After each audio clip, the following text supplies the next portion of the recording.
Hello, everyone, and welcome to another episode of Occulted.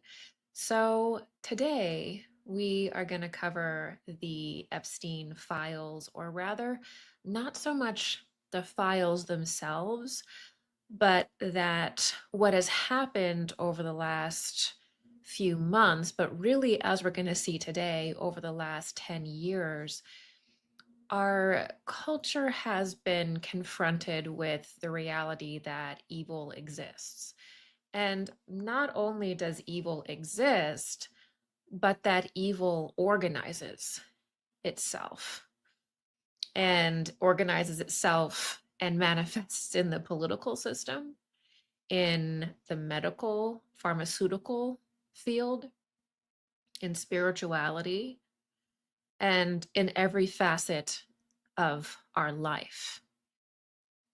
And it may seem kind of obvious, but it's not at all, because actually, the reality of evil and the feeling of evil actually is complete unnaturalness.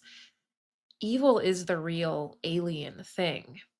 And so human beings will actually do anything they can just on an instinctual level because it feels so awful to be around evil, to think about evil, that human beings will often do whatever we can to avoid feeling that, to avoid confronting evil in the world. We'll try to numb ourselves with entertainment, with relationships, with food, with all sorts of different things because we really don't want to confront evil within ourselves or within the world. But in esoteric cosmology, we are actually in the fifth age, which is all about the fifth mystery, which is evil and confronting evil. So, this is actually something that is characteristic of our current epoch. It's actually what we're supposed to do, which is why this is happening, is because we're actually supposed to confront evil in ourselves, and of course confront evil in the world, which is really the larger theme of these files being released. And not only these files, but also the WikiLeaks files, the Podesta emails, all of that, which is really what started this, is this rush, this sort of call that we are all having to confront evil. Now, the more personally awake and aware that you are, so the more that you're doing your inner work and you become self-realized and self-conscious, the more that you're able to see the darkness in yourself, your reactivity, where you have evil within you, where you have wounds, because evil will usually attach and manifest where we're hurting, where we're wounded. That's one of the aspects of it. When you get into healing it and confronting it, you see just a bunch of wounded people, right?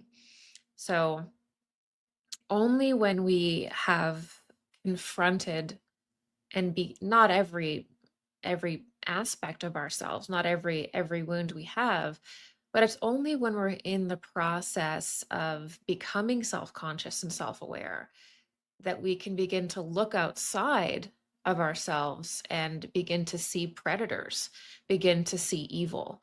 The more that you hide from your own shadow, your own darkness, the more that you're dishonest with yourself, the more that you create a false self, the more that you are addicted to the world rather than spirit, rather than having a relationship with God, the more you will not see evil in the world, the more you won't be able to sense a predator, right? Someone that's predating upon you, and you'll just go and do the latest thing.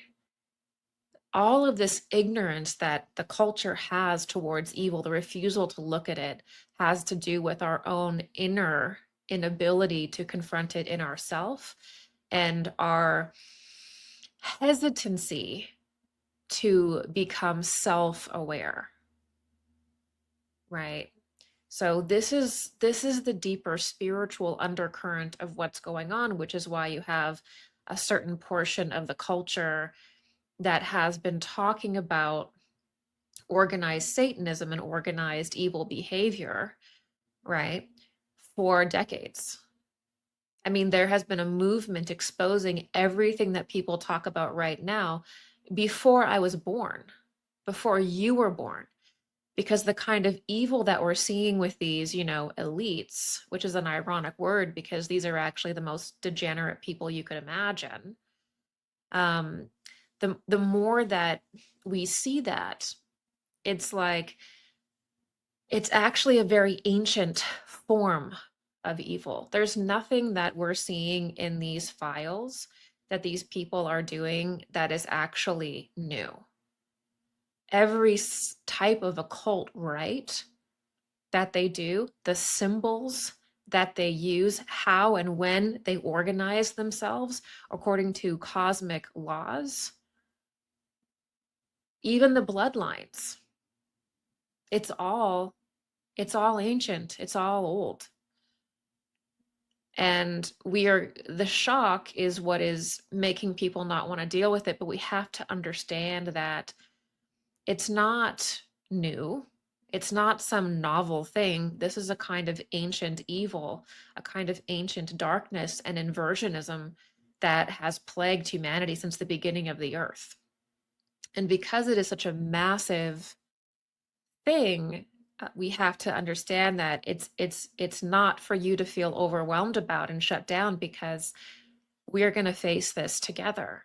It's not on you alone to confront this kind of massive satanic evil that's in the world. And I'm using the word satanic in the context that this is classical black magic, classical dark arts that are being used at a large scale on humanity, actually a very large scale, which we will touch on today. And this is actually going to be the first episode of kind of a two-part series in Occulted, because I can't get to all of these things today.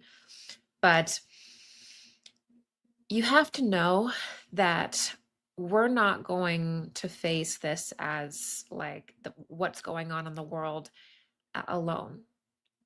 There are enough people alive today that together that understand all of this, whether it be on the occult side, that are esotericists who can see and understand everything to a T on the occult side, whether it be financial, whether it be health, whether it be whatever field it is, there are enough of everyone, there's more than enough of us to directly confront everything that is going on in these elite circles.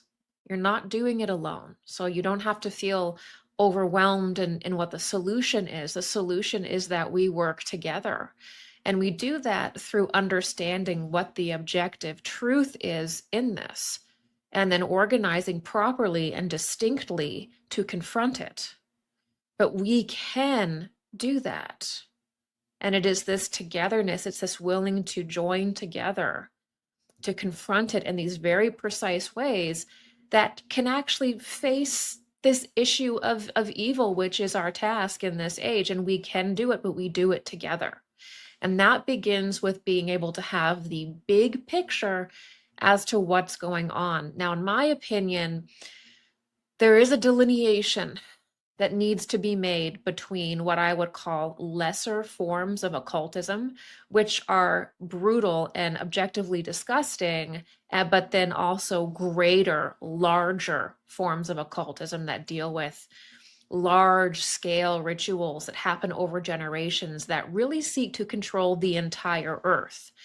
So there's a difference between a kind of maintenance series of occult rites and habitual occultism that is like feeding the egregores or sustaining vampiric people.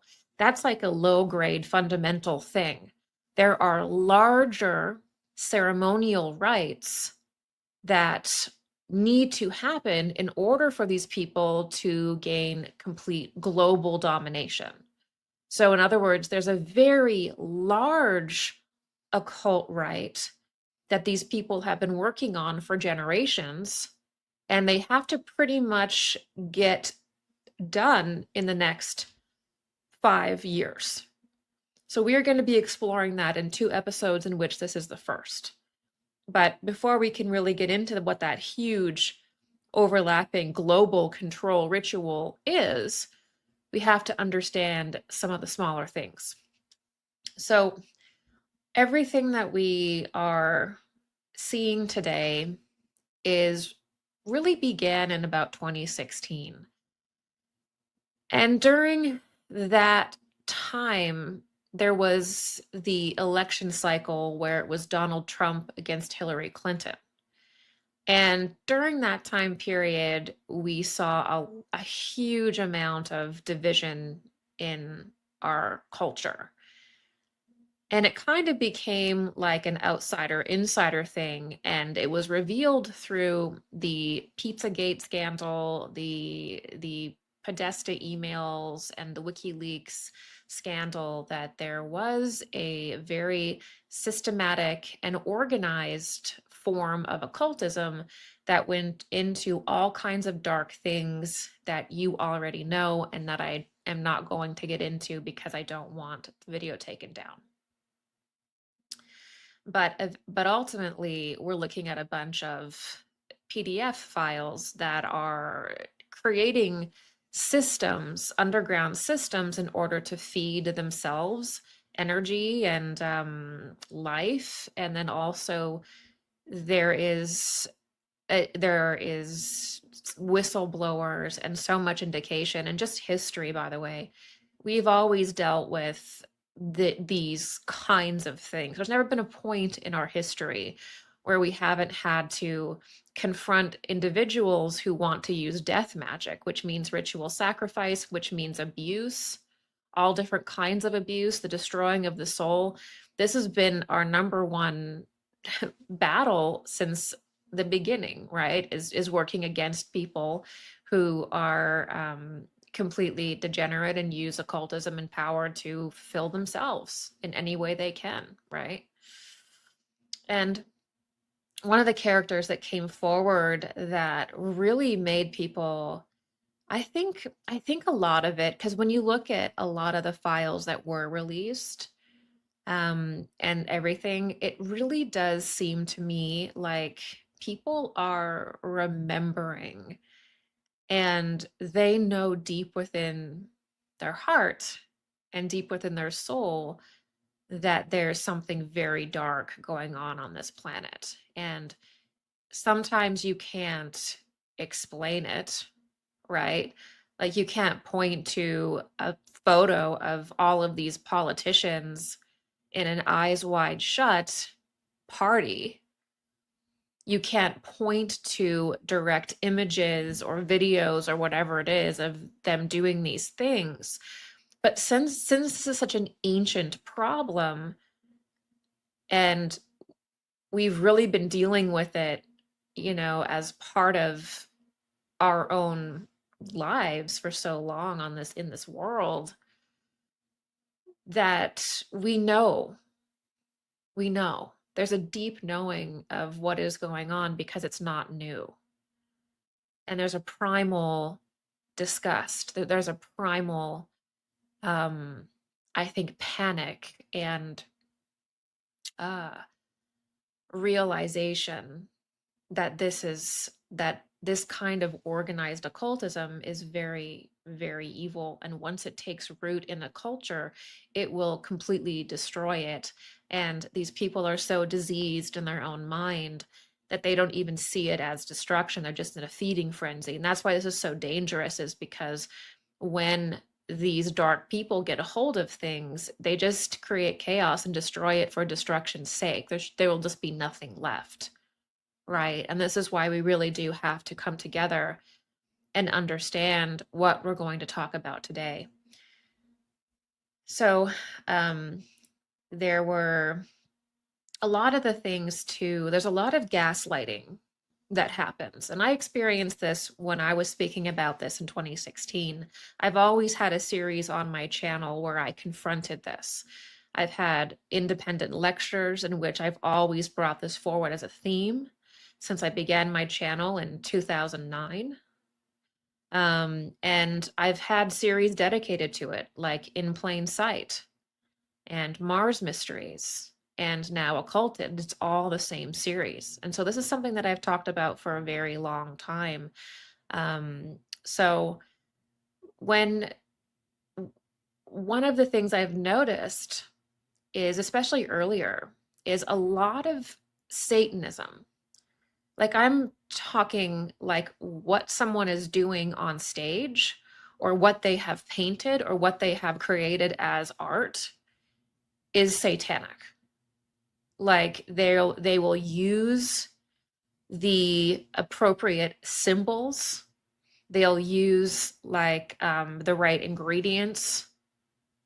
They're wearing the right stuff. Everything is 100% a ritual, but then people will say, this is art. What are you talking about? Like Maria Abramovic.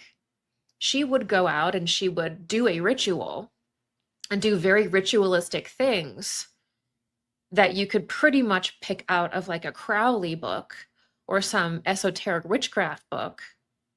And she's using these principles all the time. And then when people say, why are you doing black magic? It's like they say, this is just art. Well, either you're doing magic or you're not, right? Because magic is a form of art.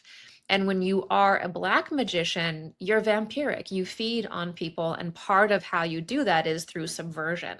So you do things as openly as you possibly can, and then you dominate everyone by gaslighting them and saying that you're not doing it. And over time, people begin to accept what black magic is. They begin to accept the symbols, accept the culture, accept the concerts, accept everything, because they've been told that, magic doesn't exist, that this is art. But really, it is a slow entraining of people into dark occult rites, which is it creates a dissolution of the spirit in people. So I'm someone, it's real simple. Either you're doing it or you're not. Okay, just because it's a concert, I mean, come on. I mean, one of the main aspects of ritualism is music, and always had been. Look at Orpheus. Look at the Greek mysteries. Take one look at that. It's all about music. So if anyone thinks that that black magic is not affecting our world in an increasingly sinister way, you just don't understand occultism, right? And other people do. So there's a lot of gaslighting that's been going on for decades, where people will just say, oh, this is a concert. Meanwhile, the stage and how everything's done, even how the music is harmonized, is the same thing you would find in like a public ritual from the pagan era, right? But because of materialism, we're not supposed to admit the soul exists. We're not supposed to admit the spirit exists. But then everyone who controls the world is obsessed with the soul. They're obsessed with occultism. They're obsessed with spirituality. They're obsessed with Atlantis. And all of these things that the normies are not allowed to have an interest in, because that would compete with their ability to control the soul of the earth, which is their ultimate goal. It's not just to control a couple people. They want to control the entire earth. All of it. Right? So everything about Epstein is really about confronting evil. And it's something that exists within our being. We know when we're around a predator, we know when we're around evil, and we have a visceral reaction to it because it is totally unnatural. Evil is alien, evil is unnatural. And so we have a visceral reaction to it, a visceral rejection of it. And it is overwhelming on an individual level, but you have to understand that there are enough people in the world that specialize in these different fields that we can absolutely come together and confront what's going on. Now, as individuals, we can't, but together we can. We have more than enough of a capacity actually to do that. But we have to get very specific. We have to get very focused. We can't just become sensational and obsess over the sensational pieces of this and outrage. Eventually that sensationalism and that outrage has to turn into actual plans to confront this, right? So keep that in mind. Otherwise, it's just a big acceptance ritual where we know exactly what they are, we know exactly what they're doing, and then if we do nothing, then we're accepting it and it will ultimately continue. So we've passed the Rubicon, and we have to now completely be able to enter into this from a place of change, right? Otherwise, it'll just get worse.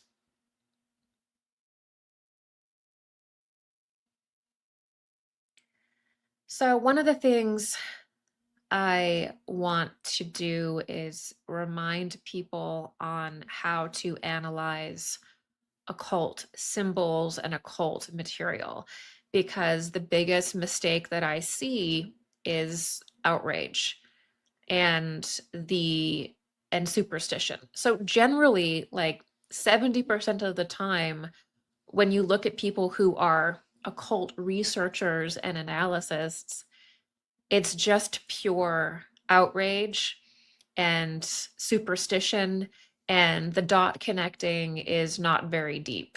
It's very shallow, and it's more just like association rather than a deep understanding of occultism. So, for example, um, there's no need to become hysterical if you see a triangle, okay, or a pyramid, or even a pyramid with an eye. Okay, this is not a symbol that belongs to the dark occult. Okay, or an owl, or a serpent, or um, geometric shapes, or the symbols of the planets, or some symbol that you're uncomfortable with because it's not part of your religion. So you have to understand, if you want to analyze occult material, you have to approach it in the way in which every single symbol that you see is neutral, and there is a balanced, harmonious meaning to that symbol, and there is an inverted satanic meaning to that symbol, like the pentagram, right? There is a satanic version of a symbol, and then there is a historical and upright meaning to that symbol. This is how occult analysis generally works. There are exceptions to this, okay? There are personal kinds of symbols that people can make. So sometimes an occult order will create a symbol. They won't necessarily use an existing symbol. There's only so many occult symbols, actually. Instead, they will create their own sigil, or they'll create their own symbol, and it might be a mix of a couple different symbols together. But if you really look at it, it's a symbol that someone has created to represent their occult order. Now, that symbol's going to be charged with whatever those people do. So there is the case that there are symbols that represent certain orders, certain spiritual streams, are not really something that's in the collective unconscious, as Jung would say. It's not those kinds of symbols. It's something that they create. That is the exception. And in order to understand those symbols, you're going to have to research what that order is. And you're going to have to ascertain what their values are and what they're doing. Okay. So we can't have the standard for occult analysis to be superstition, which is that this symbol is not part of my religion, therefore I reject it. If you want to do occult analysis, you have to understand what the neutral meaning of that symbol is and how it is used in the dark arts. Okay, you have to know, in other words, the history of the symbol, right? And then you can understand how it can be used improperly. There are some symbols, there are some deities, there are some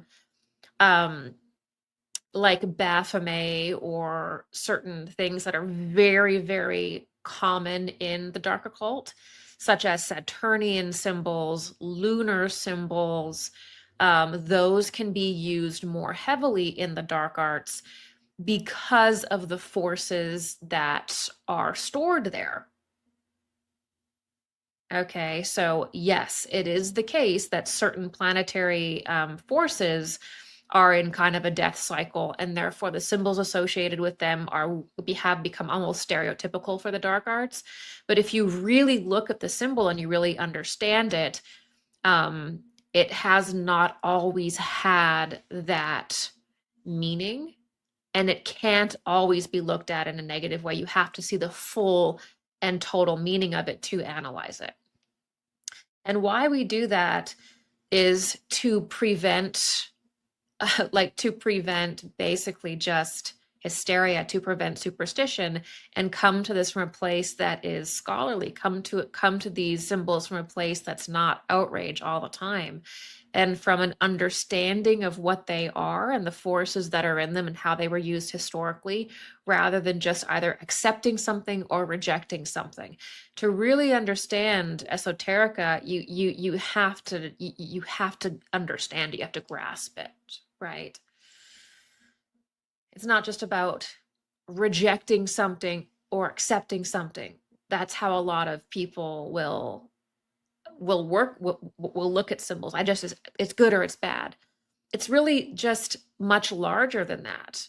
And then you can conclude this is most often used by dark occultists. This practice is most used by dark occultists, but this is how it originally came about, and blah, blah, blah, blah, blah.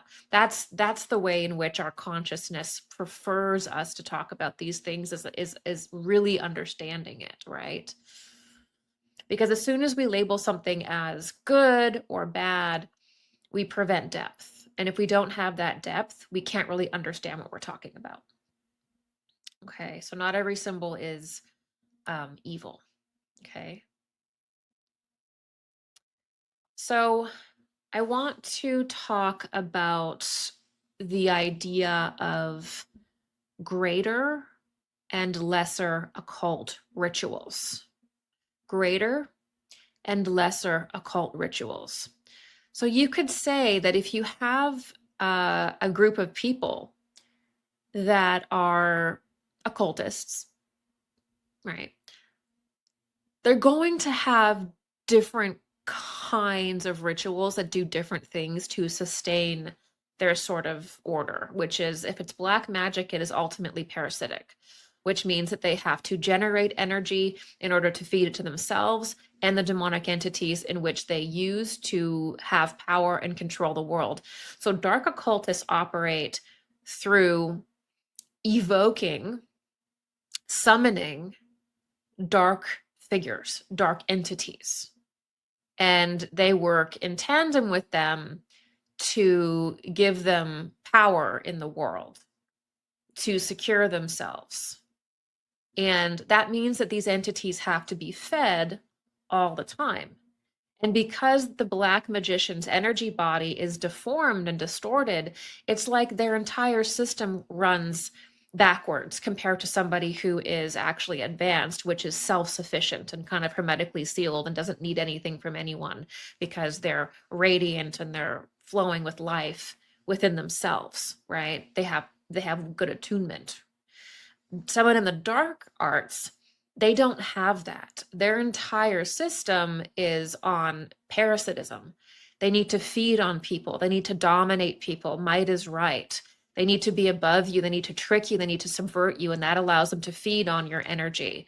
And the entire world needs to be subverted. The entire world needs to be dominated and tricked so that they can feed on the world. And then beyond that, the entities that they work in tandem with, the entities shift things in the spiritual world, which actually is a very real thing. They'll try to pull strings in the spiritual world so that events and things happen that are against humanity. The more asleep humanity is, the worse it gets. Now, the way in which the dark occultist operates is in esoterica, kind of like the old lunar system.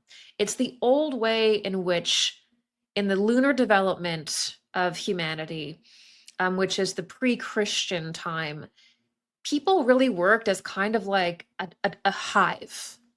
And there wasn't a real sense of individuality. There wasn't a real sense of the individual. It was just the clan, the tribe, the group. And everyone sort of was like an organism sharing energy. And the entire energy body worked externally out in the world as kind of like a shared supercell. And that's how the soul worked for thousands and thousands and thousands of years. It was an externalist tribal soul that was feeding on each other and feeding on nature, and it was totally not hermetically sealed, more so as it is now, where we're spiritualizing within our own self. Not alone, but you're self-sufficient, which is the ultimate goal. You don't want to be dependent on the external world to make you happy, to give you energy. That's the ultimate weakness. But this is how people operate. They're still operating in the old atavistic lunar condition. They still want energy from people, and it is turning rotten. It is turning evil, because evil is something out of time. It's a prior condition out of time, right? That's what evil is. So in our time, where it's all about you becoming an individual and spiritualizing, right? Anything that goes against that, that is about being in this codependent reality with demonic entities in the world, that is considered evil, right? So evil is this maintaining of a system that is dead, that no longer serves humanity beyond where it should. That's the definition of evil, right? So there is a clash, a fundamental clash in how people who get involved in this stuff operate to how individuals that are actually growing and evolving operate. The energy body's actually functioning in a totally different way. That's why it's hard to understand each other when you're just 10 steps in a different direction and your entire mind and being doesn't even operate like that. If you were to look at it, we'd be different creatures entirely, right? Judging on just how the energy body was operating. Now, I'm going to be doing a class on your guardian angel and the spiritual world and all of that coming up here at the end of the month. And I'm going to talk about the difference in the energy body between somebody who is attuned to the dark spheres and someone who is attuned properly. So if you want more on that, you can join that course. It's going to be a 6-week in-depth course, and it's going to be very powerful in regard to attunement like that.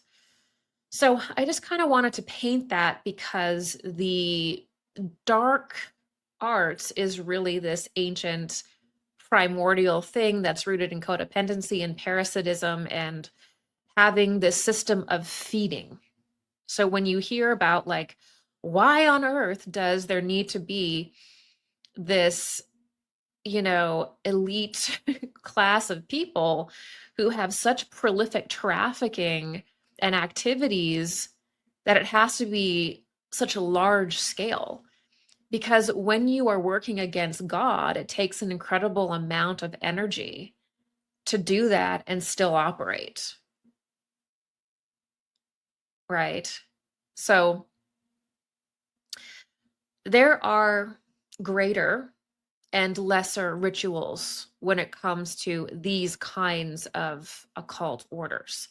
Now, lesser rituals are things that just keep the order going. They keep the culture, this dark culture and society going, meaning it keeps their egregores fed. It keeps these fallen angels and demonic entities fed. So they're still exerting the kind of control in the world that they want, clouding, confusing, chaos. That's what they do. And it's also keeping the people whose system runs completely backwards fed on energy as well. These sick activities, this weird stuff around sex. They're everything to do with the lower centers is deemed as, a way in which they operate, right? So these are all just really ancient pagan things, right? And I've already talked about paganism, and I'm not talking about it as good or bad. I'm saying I've already talked about that in my last 2 videos of Occulted, so go and watch those before you say anything about that.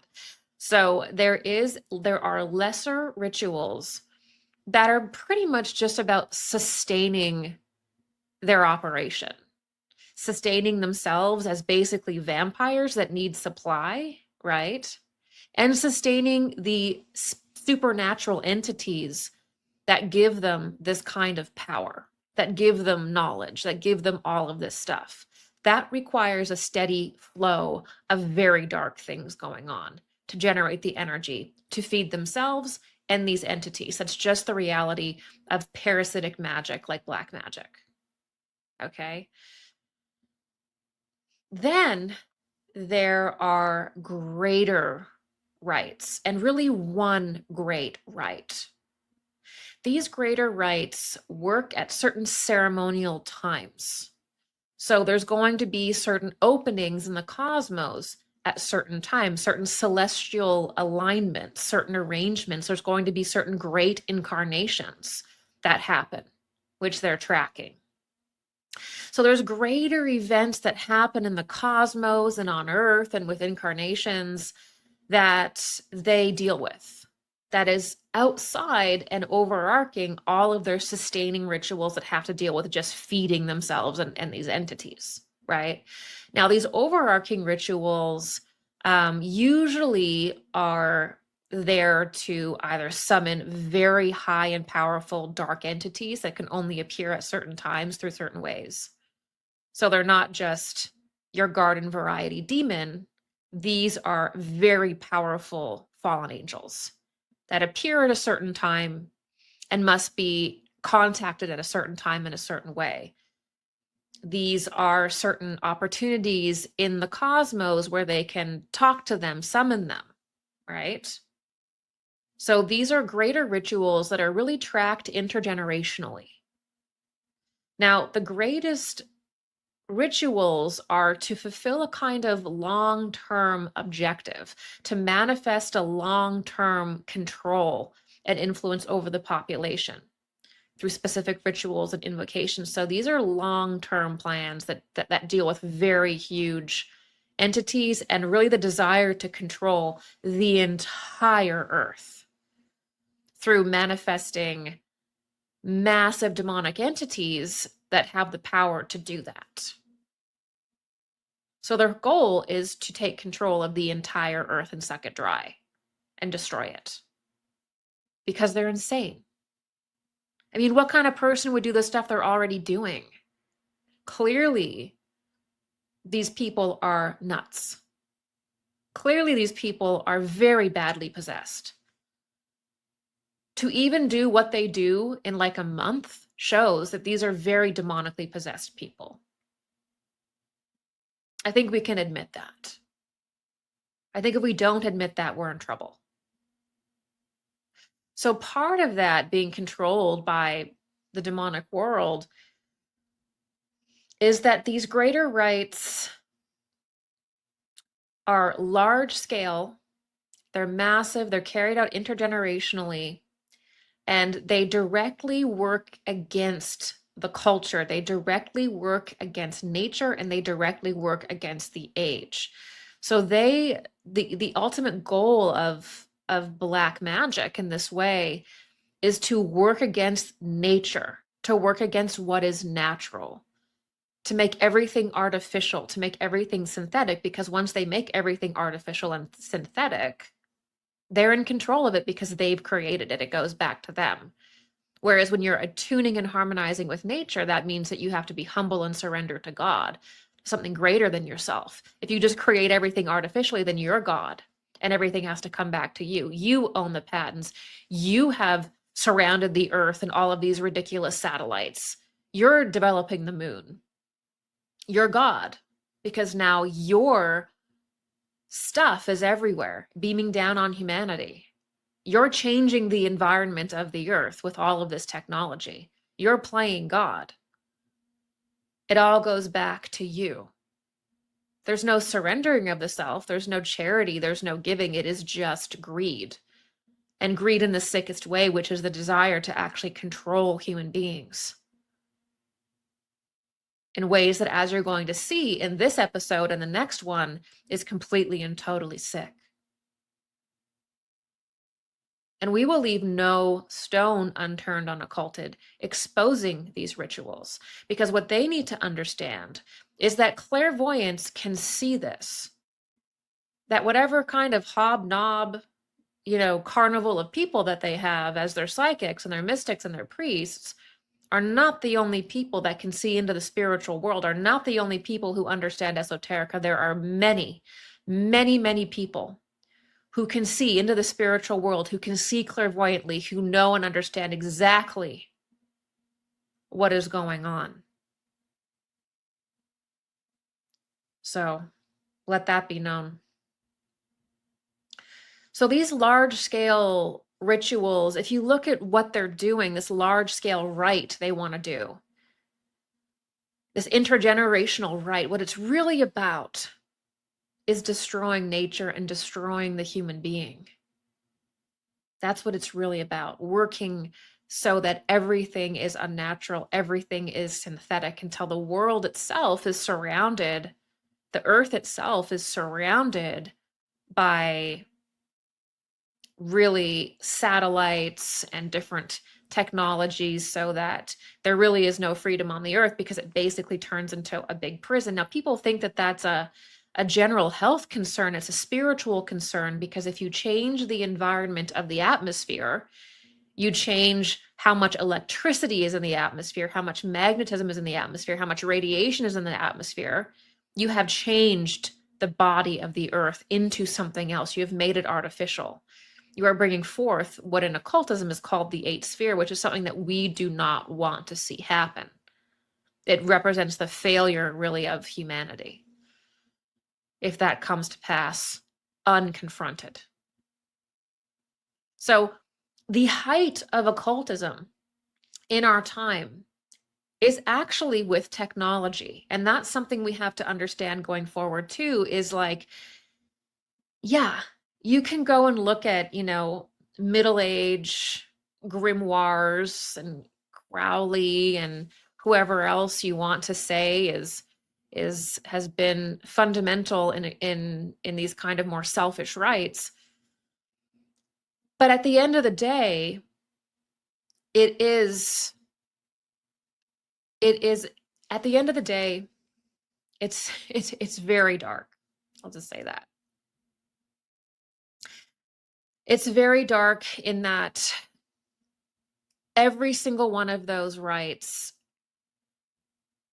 is now channeled into technology. And that instead of the natural course of spirituality taking place, which is we turn inward and we transform our body into an immortal body, which is the spiritualization of ourself, instead of that activity happening in these people, they're externalizing everything and they're trying to achieve eternal life in machines. They're trying to do all of these spiritual feats outside of themselves in technology. So actually, when it comes to black magic, what you're really looking at is technologists. And you can see that from a lot of the symbols they use, the weird things they say. Technology to these people is not just a tool like it probably is for you. This is something that they think their God is going to incarnate into. This is something that they feel like is going to make them immortal and eternal. This is something they feel like is going to give them telepathy and clairvoyant abilities. They are outsourcing every single spiritual process that you have to earn through internal transformation into machines. What does that say? Is that these people have spiritual, religious feelings about machines and technology. That's not normal. That is sick. That's a sickness.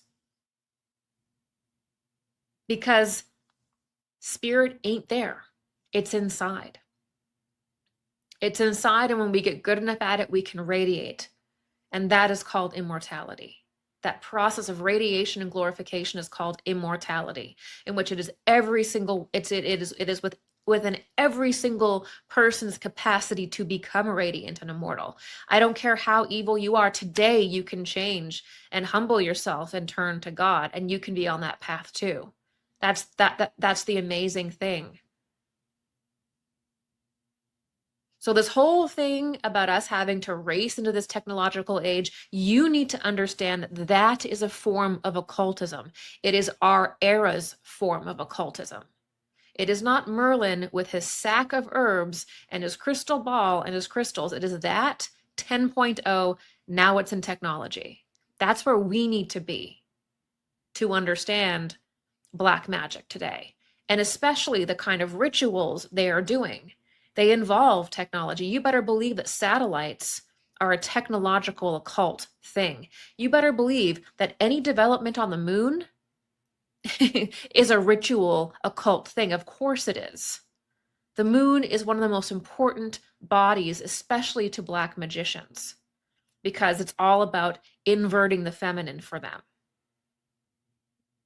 controlling the feminine, controlling the moon, controlling the generative forces, controlling nature. When that happens, we should be up in arms.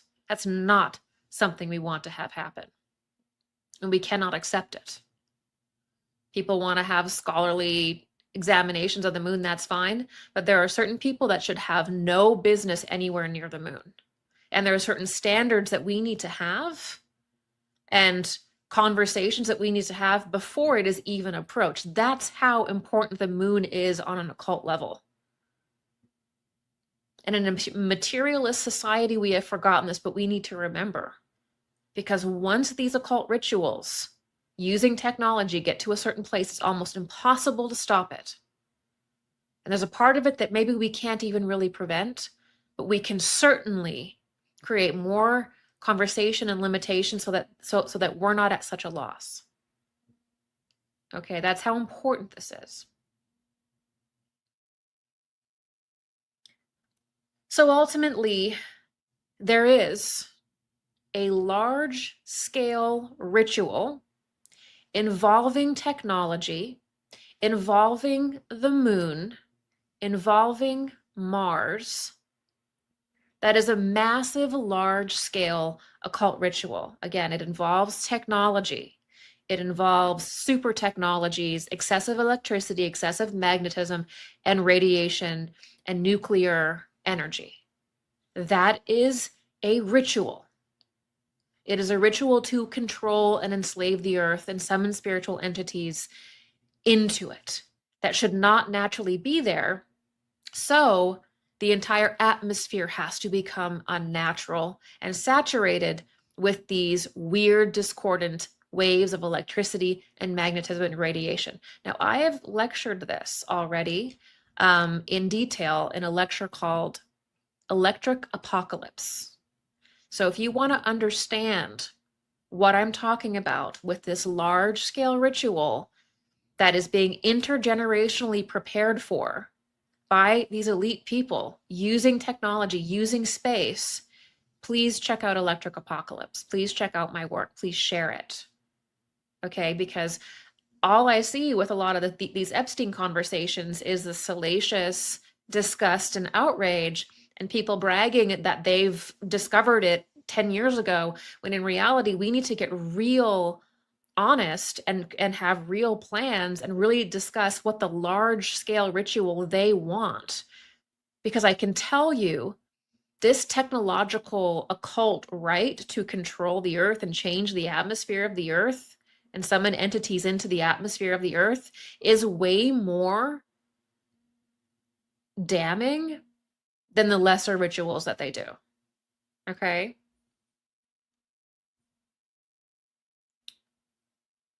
So ultimately, it is the doing that, surrounding the earth, changing the environment through technology. What that does is it makes it impossible to awaken. It makes it impossible to hold your own thought. It makes it impossible for nature to exist as it is, because it's creating a different environment. So it attempts to prevent the maturation and evolution of the human being by creating such a discordant environment that people, that eventually the generations after Gen Z, they won't even be able to think their own thoughts. They won't even be able to feel their own soul from birth. So there will be no more spiritual growth. If you cannot sense God within yourself, because there's so much aggressive energies coming in from the atmosphere and coming in from all these discordant waves, then you can't know Christ. You can't know God, because you cannot feel it inside of you, because there are synthetic forces that are constantly pushing down on you from the outside so much that it becomes nearly impossible. That's the goal, to prevent that from even beginning.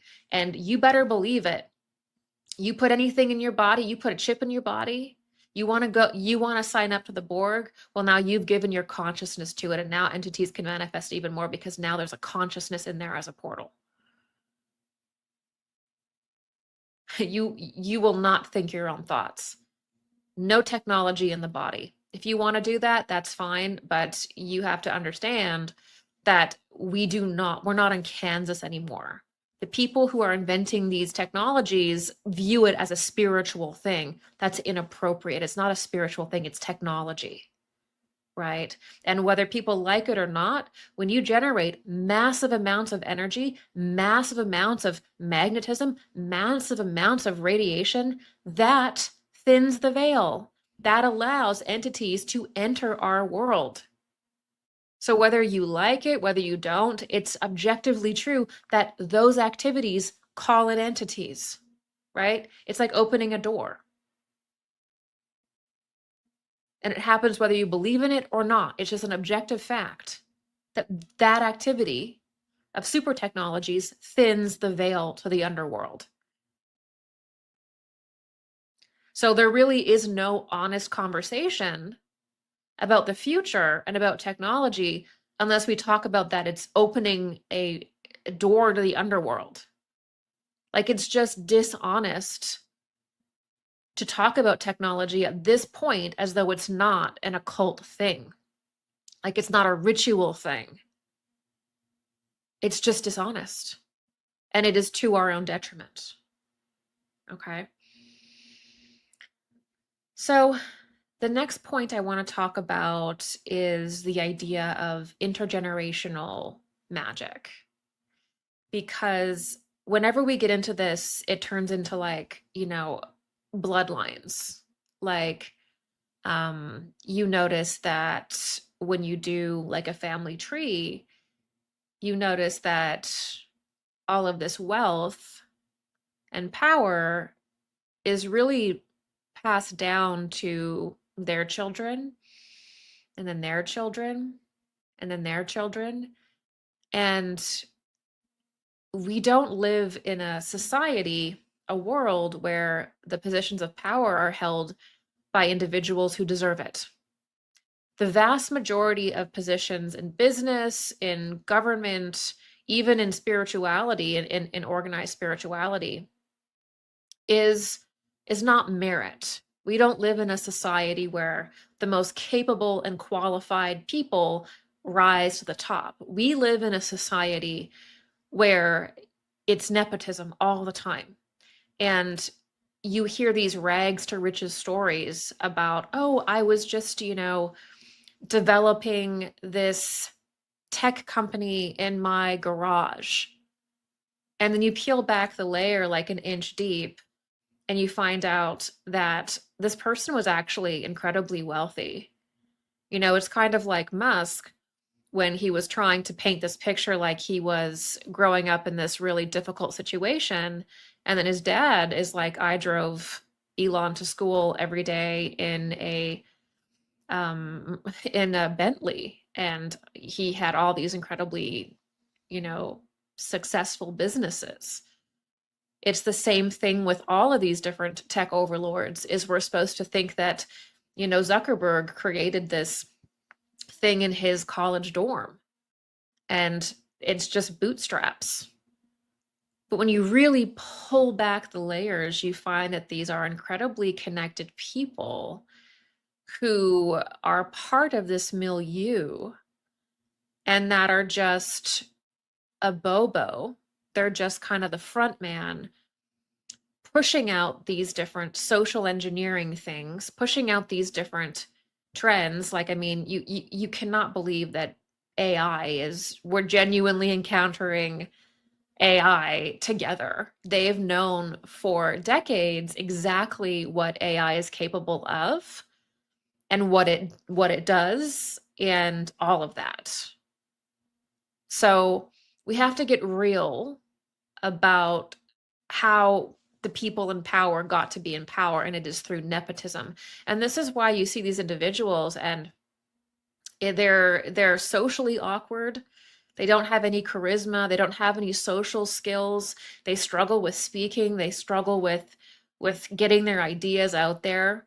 And it's an insult to autistic people. It's an insult to people who have neurodivergent brains, Because a lot of the stuff that I see with these different people in power actually doesn't even look to me like autism or anything like that. It just looks like poor social development and psychopathy, right? And that there's a difference there, right?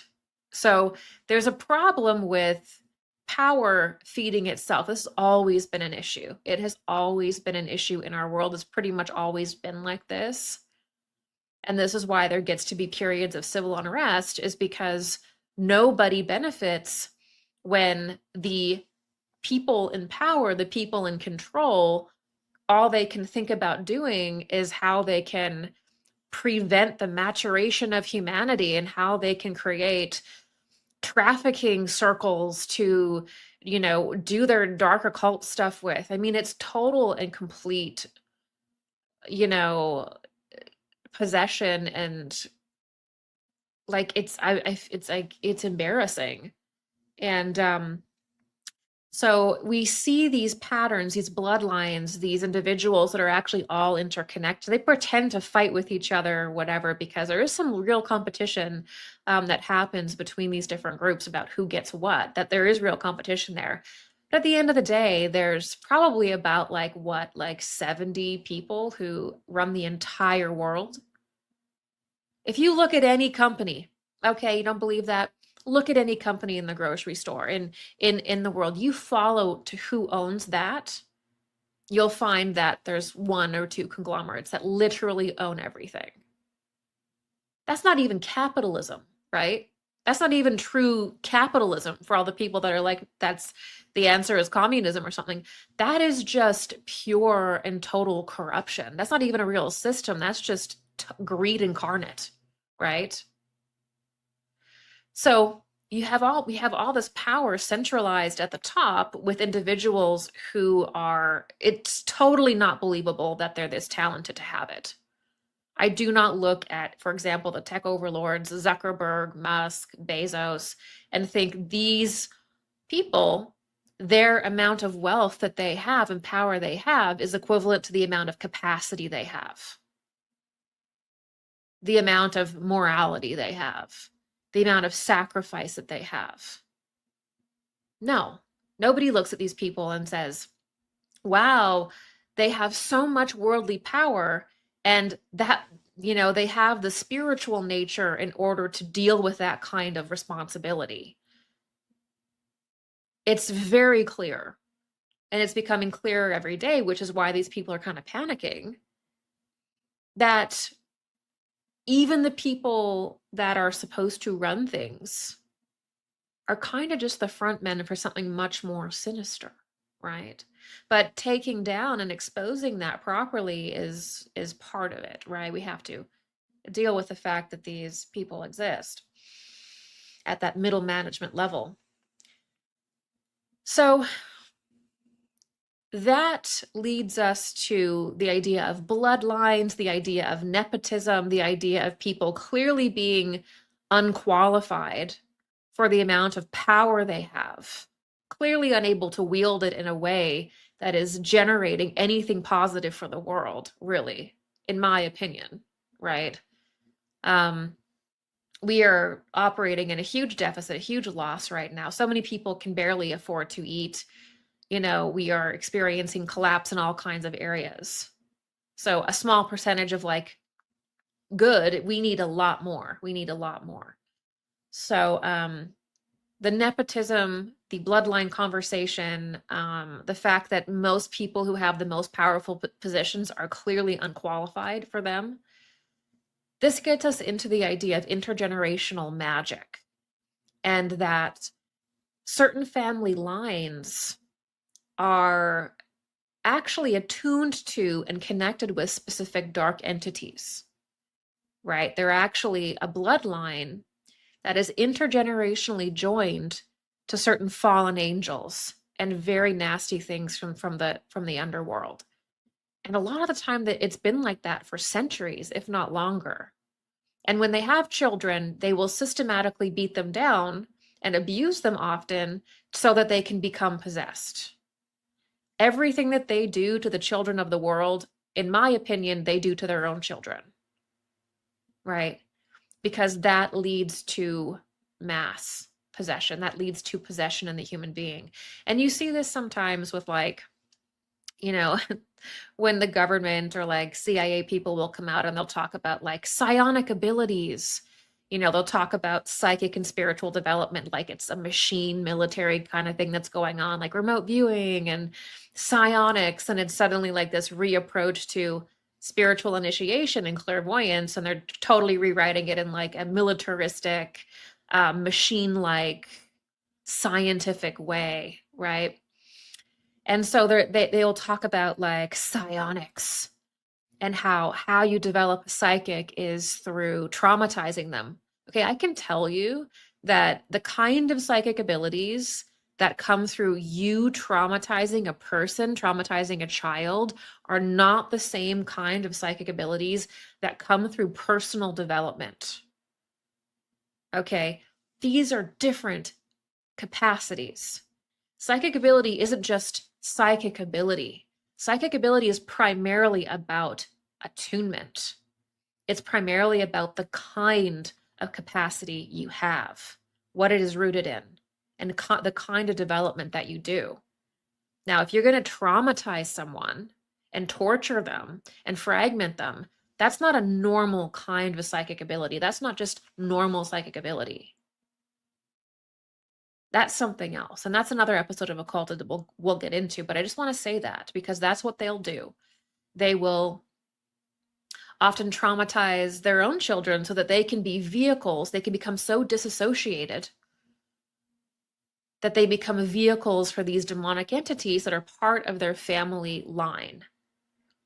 Because their family has made these deals with these different demonic entities for a long time.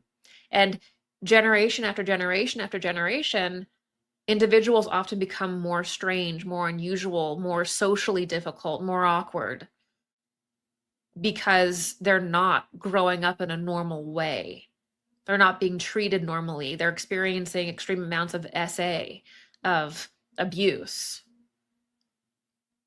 And so they come out in the world and they're like complete weirdos. Well, you probably would be too if you had that kind of childhood.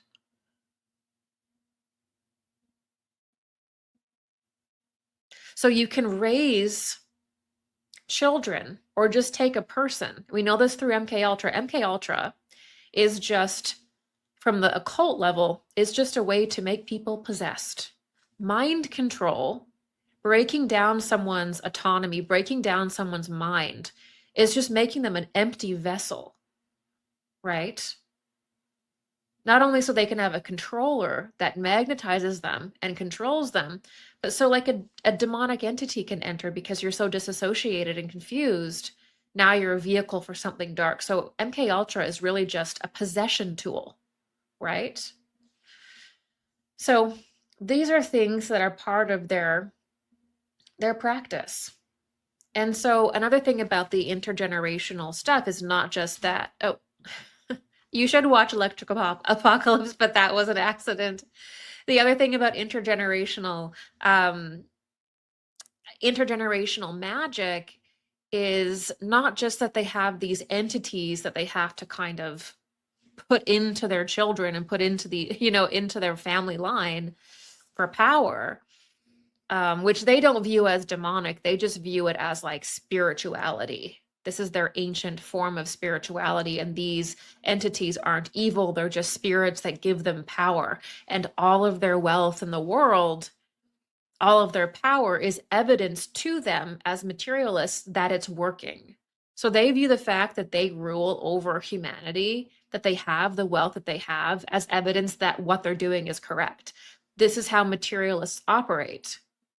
So they don't view the demonic entity that they're summoning into their child, into themselves, that they're invoking into themselves, as being a demon, like somebody else would. They view that as being a powerful ancestral spirit, a powerful spiritual being, a powerful even egregore that they're feeding, that's just pure sheer power. They don't have this sophisticated, elegant system of classification like Christian mysticism does, right? Or light does, lighter people do. It's just pure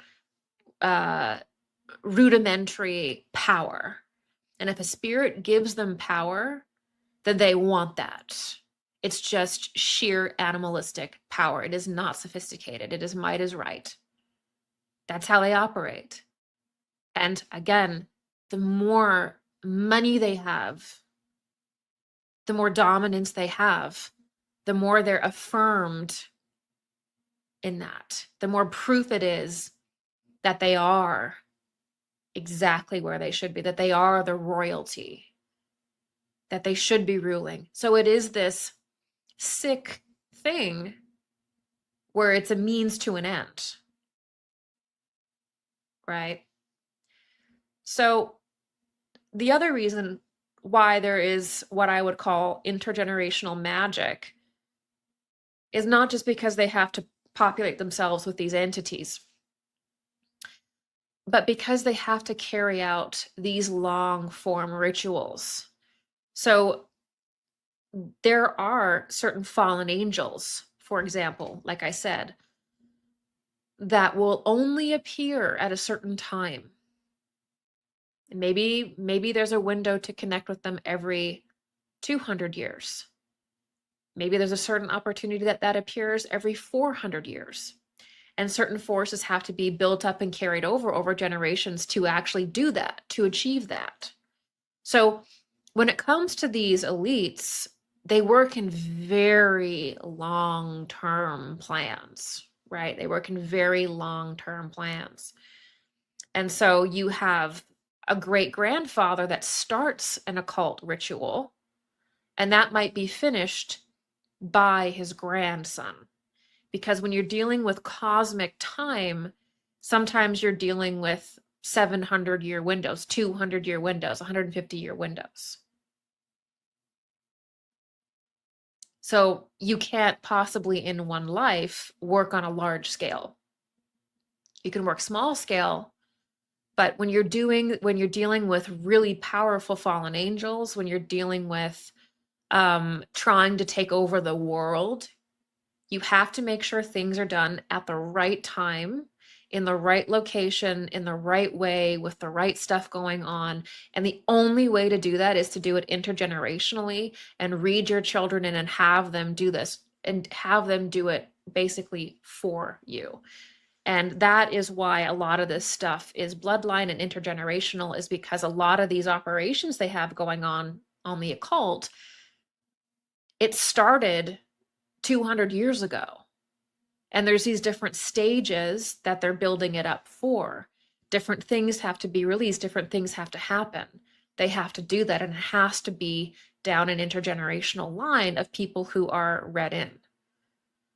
So like if you're not, and this is what happens in the world and in politics, like if you're not part of that bloodline, you're not seen, you'll never have a seat at the table.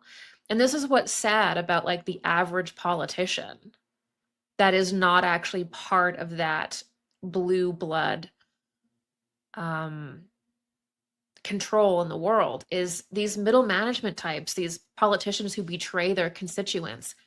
You will never have a seat at that table because you don't have the right breeding for that. You're not part of that circle. You never will be. They're materialists. They're obsessed with blood. They're obsessed with DNA. They're obsessed with genetics. You are a tool. Do not sell out the people who voted for you, who look up to you, because you will gain nothing and they will treat you just the way they treat everybody else.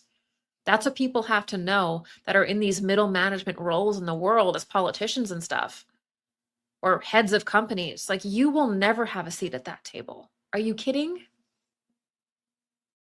You are a useful idiot, just like those who you call useful idiots, while your addictions control you and everything else. So get it straight. That is the culture. And it's very obvious to anyone who looks.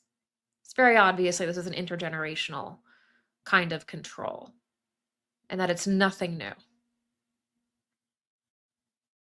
The other thing is, obviously, they develop these golems and these egregores. Now, an egregore is basically like a very similar thing to like a tulpa in theosophy, which is that they'll actually create a spiritual entity that is not a fallen angel, it's not a demonic entity, it's not a deceased person. It is literally an egregore that they build up. So it's a thought form that they build up. And in order to do that, you have to feed it certain things. And they can be built up over hundreds of years and become powerful. And they can actually attack people. They can protect you. They can protect certain locations as sentries or guards. And so there's a whole part of magic that is keeping up these egregores. And that has to be done intergenerationally as well. So if a part of your family does that, you have to keep that going because that egregore is protecting you on the spiritual world. In the spiritual world, it's protecting your business. It's protecting your interests. So they use these things, these kinds of even elemental magic to protect themselves, and those things have to be prepared and kept, and they can last hundreds of years. So you inherit the egregores that your grandpa, great great grandfather created, and now you wield them. That's a very real thing that they do, and people have encountered them as well.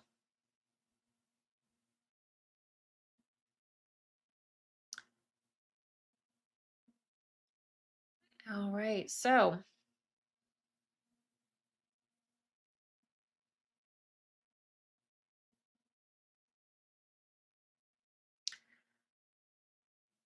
okay, so what we are gathering from the files since 2016 to present is that there is a culture of dark occultism among the wealthiest families. This culture operates differently from the average human being, involving the abuse and exploitation of children, sex addiction and deviancy, and black magic of all kinds. The system is intergenerational, with wealth, culture, and power being passed down. However, it is not just worldly control and wealth that is inherited. There are also specific agendas for global power, right? These agendas are inherited too.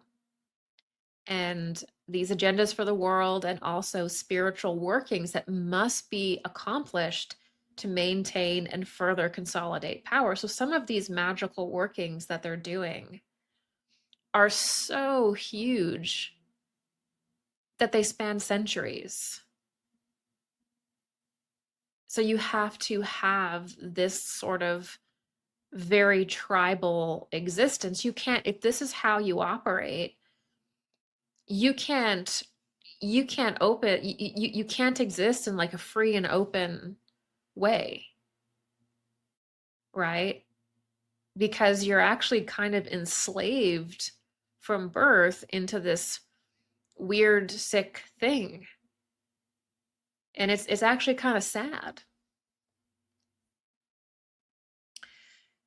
To truly address this system, we must understand this higher occult level, this greater occult ritual that they're doing, which is to totally control the earth with the technology piece. We have to understand that they're doing things intergenerationally because to work against humanity, it has to be a constant effort to work against humanity and drain that power from the human being. This means that outrage and surface level analysis on black magic will really not be enough. We have to understand this larger scale ritual that is being done. We need to understand exactly what the plans that they have are. Who are the entities that they are working with? What kind of rites are they doing? And there are people that are very good at explaining this, but you know, we don't need to see inside their grimoires or their personal diaries. We can do this through basic analysis and clairvoyance, as the entities they are utilizing are visible, and mystics can perceive what these people are doing in the spiritual world as it is a realm we all share and that we are all connected to.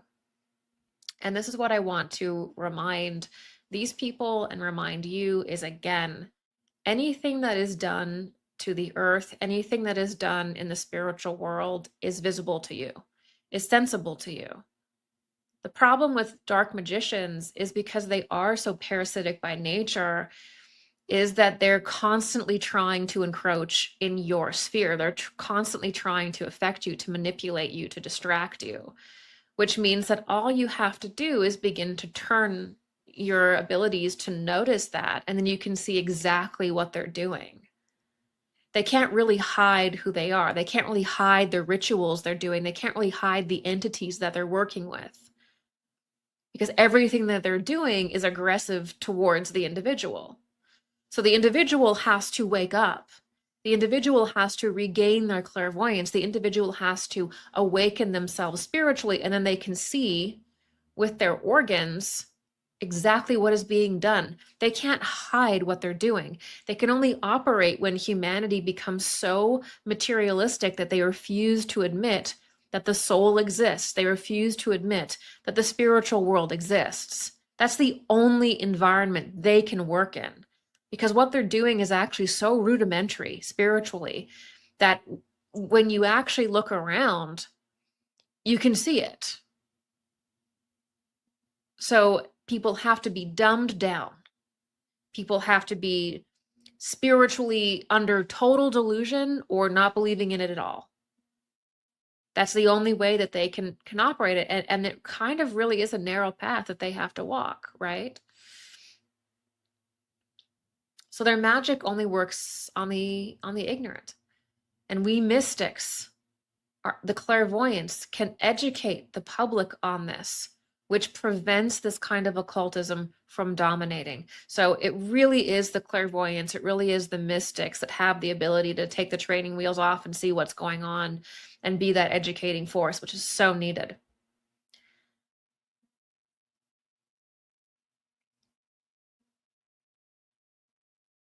But I want to reiterate that they're really doing two things. The first one is they really want to take over the entire world.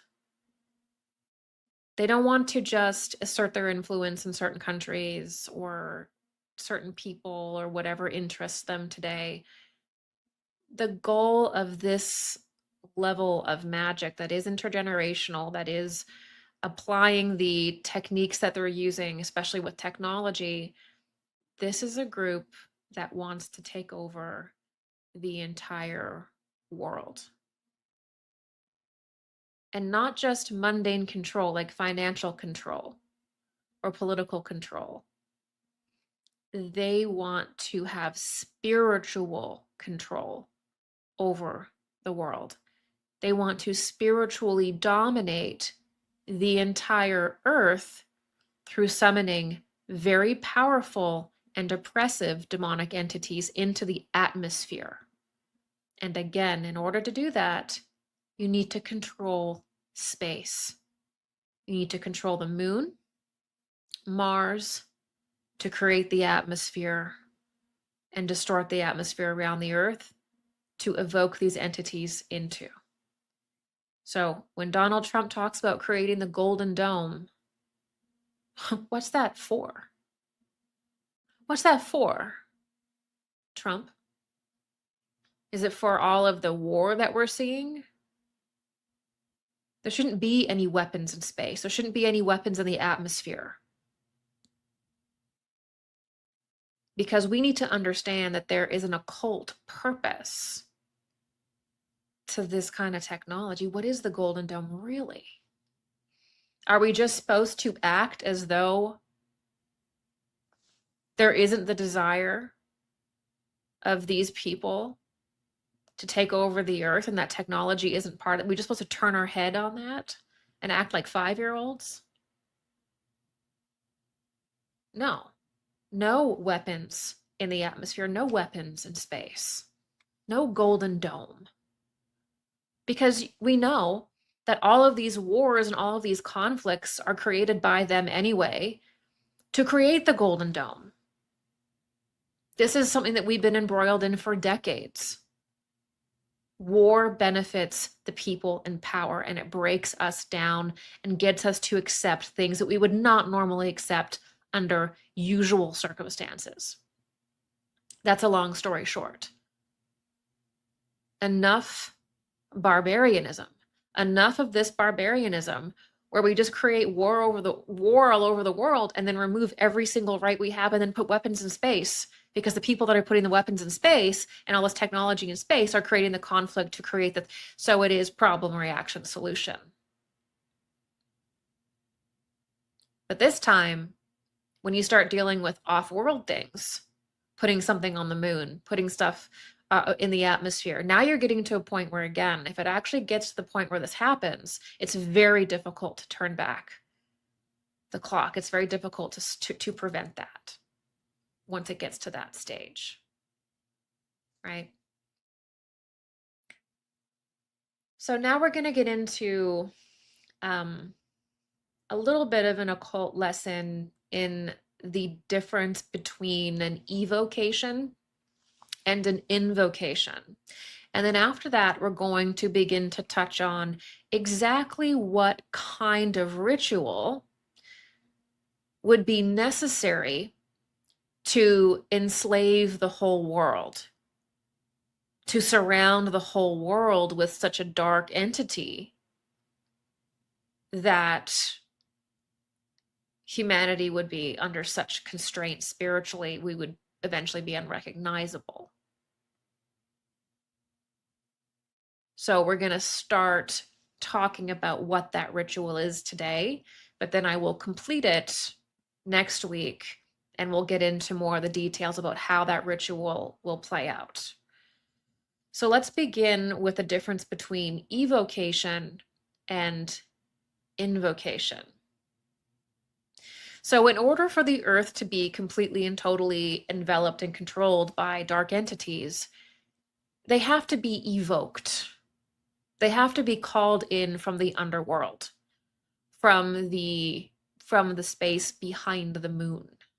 Okay, they need to be called in because they don't have any authority here. It's unnatural for them to be here. So humanity actually has to do unnatural things in order for them to actually appear here. And part of that is to make everything synthetic, as I've said, everything unnatural. Yeah, you make everything unnatural and the unnatural things which are evil appear. So they want to evoke certain dark entities and have been doing so intergenerationally, because the thing about trying to evoke a very high fallen angel, of the very powerful fallen angel, is you actually have to go through a period of evocation for lesser angels.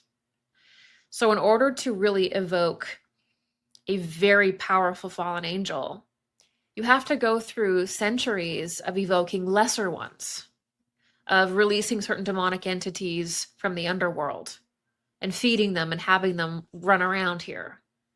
They help to create the environment and let the higher fallen angel that is very powerful, which is Antichrist, a carrier of Antichrist spirit, that allows that one to eventually come in.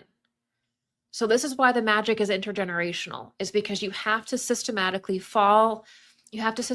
release all of these demonic entities and even lesser fallen angels that have to begin to enter humanity and get into the earth and cause havoc. And that has to be done at certain times in certain geographical locations. That has to be done. And then you can evoke a very powerful, dark, fallen angel that has the ability to envelop the whole world. But the lesser ones have to be manifested first, and that has to happen intergenerationally. So that is called an evocation. Okay? An evocation is to call forth. An invocation is to call in. So sometimes in like Christianity, you invoke the Holy Spirit. you invoke Christ in prayer. You're invoking Christ within you. That is having higher spiritual forces be acknowledged inside of you. Okay. Now, an evocation is calling something forth and it is external. So in an evocation, you're not taking on an entity and having it embody you, though it can turn into that. An evocation is when you're calling in a demonic, or you're calling in an entity. I would, in like esoteric Christianity, you wouldn't view any kind of externalism as being useful. Like you wouldn't view any kind of external evocation as being a high focus, because everything is about transforming yourself and it's inward at this point. So the evocation work was really popular in early pre-Christian periods, when humanity operated in that kind of hive mind, and humanity had a kind of protection when they were evoking a certain angel, because they weren't individuals. So there was a kind of interlaced nature with the world. And when you would evoke something, it wasn't as dangerous as it is today. The moment that we become individuals, we have that power. There's greater, actually, dark entities that can also perceive the world. I can't explain that in this day, but I hope you understand what I'm saying. Is the difference between the pre-Christian occultism is there was a lot of evocation, and that is translated not as it was in the height of paganism. A lot of the pagan rites that people did thousands of years ago are not even done today, because we're not living in that condition anymore. A lot of it is sort of just like a new variation of it, based in controlling a demon, controlling an entity, so that the magician can have power or knowledge. That's sort of what it is more now. In the pagan period, it wasn't about that, actually. So it's sort of like this different weird thing. So in the evocation, you have a magician or a group of magicians, okay, that are calling in an entity. And they have grimoires, and they have all of these different books and records who understand what entity is what and what they do.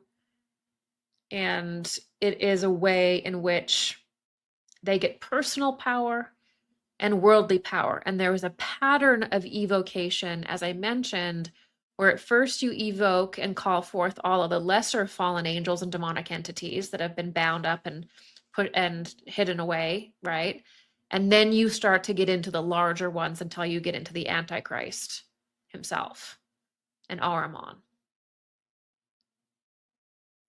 So it's not just like these incarnations and these entities just come here naturally. No, they're called in by individuals who the entities are possessing. So individuals who are doing this are completely possessed by these entities, and these entities get them to create this technology, to do these rituals. So they're just an extension of Antichrist spirit. They're working towards that as like drones, basically. Because no person who actually was conscious and self-aware and spiritually viable would ever do anything in Antichrist spirit, would ever do anything destructive like this. You just would feel so much pain in your body and in yourself. Would just stop. So here are some images of evocation that are medieval. You might find these in like a manuscript, or that kind of Renaissance period of magic, where they were depicting these old, more pre-Christian pagan rites that were sort of hanging out, and people were still trying to do it, but the nature of it was changing. So there he is. He has his magical circle for protection, and he is evoking an entity. He's evoking a demonic spirit. This is real. People do this.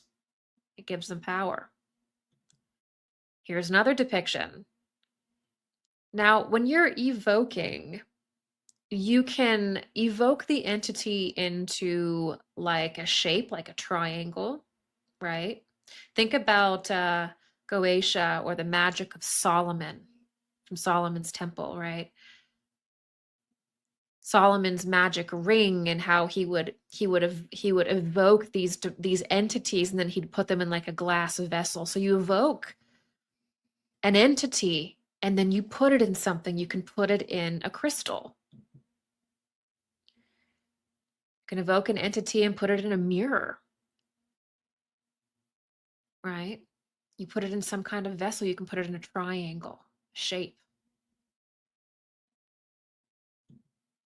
People have been doing this for a very long time. On the left there, that is John Kelly, or Edward Kelly and John Dee, the Queen Sorcerer. And you can even see that they're using the names of angels. They're trying to stun and trick angels. They're trying to use angels, the consciousness of angels, and angels work kind of automatically. So a lot of this evocation work involves tricking angels, confusing angels, because angels kind of work automatically like nature. And it's humanity that is the being of this natural world. So it's us that really is in control of what happens and doesn't happen. And angels tend to operate more automatically compared to what we are as the being of the material world. Okay, so now let's get into the final section here. So,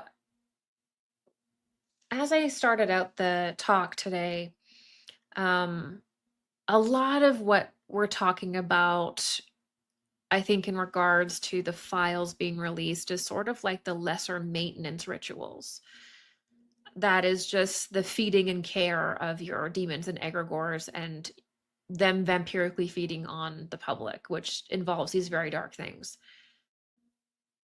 But again, let's bring ourselves back to the greater rite, the greater sort of magical rite that they've been preparing for, that they're going to want to pretty much carry out in the next, I think, like 5 to a little bit more years. I think we're coming up to the culmination of them having to summon certain demonic entities, one large demonic entity, because, like I said, when it comes to dark magicians, there is that automatic quality to how they operate, meaning that they can't really create anything new. They can't really generate anything within themselves, or like a black hole, they're completely void. So they have to use certain ceremonial times.